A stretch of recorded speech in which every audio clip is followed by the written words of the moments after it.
The White House is limiting the scope of the FBI's investigation into the sex assault accusations against President Donald Trump's Supreme Court nominee Brett Kavanaugh, according to reports. Although the FBI will launch an investigation into the allegations made by Christine Blasey Ford and Deborah Ramirez, it has no permission to do so with regard to those brought by a third woman, Julie Swetnick. People briefed on the matter told NBC News. After coming under intense pressure from moderates in his own party, Trump ordered the Bureau Friday to launch the investigations into allegations by Ford and Ramirez.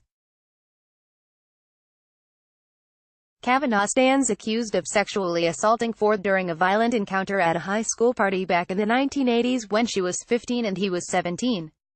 He is also facing similar accusations from Ramirez, who charges the top judge once exposed himself to her at a drunken dormitory party and forced her to touch his genitals in the 1983-84 academic school year, when he was a freshman at Yale University. Kavanaugh has denied the accusations by these two women. Meanwhile, Swetnick has accused him of engaging in sexual misconduct at parties while he was a student at Georgetown Preparatory School in the 1980s, according to the sources. However, a White House official confirmed that Swetnick's allegations will not be pursued as part of the reopened background investigation into Kavanaugh. Instead of investigating Swetnick's claims, the White House counsel's office has provided the FBI with a list of witnesses they are allowed to interview, according to several anonymous people who discussed the parameters.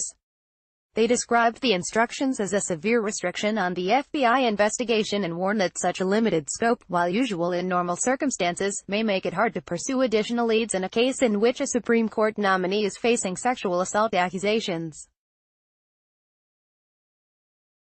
The limited scope seems to be at odds with what President Donald Trump said on Saturday, that the FBI has free rein in the investigation. "They're going to do whatever they have to do," he said. "Whatever it is they do, they'll be doing things that we never even thought of. And hopefully at the conclusion everything will be fine." It also contradicts what some members of the Senate Judiciary seemed to expect when they agreed to give the Bureau as much as a week to investigate allegations against Kavanaugh.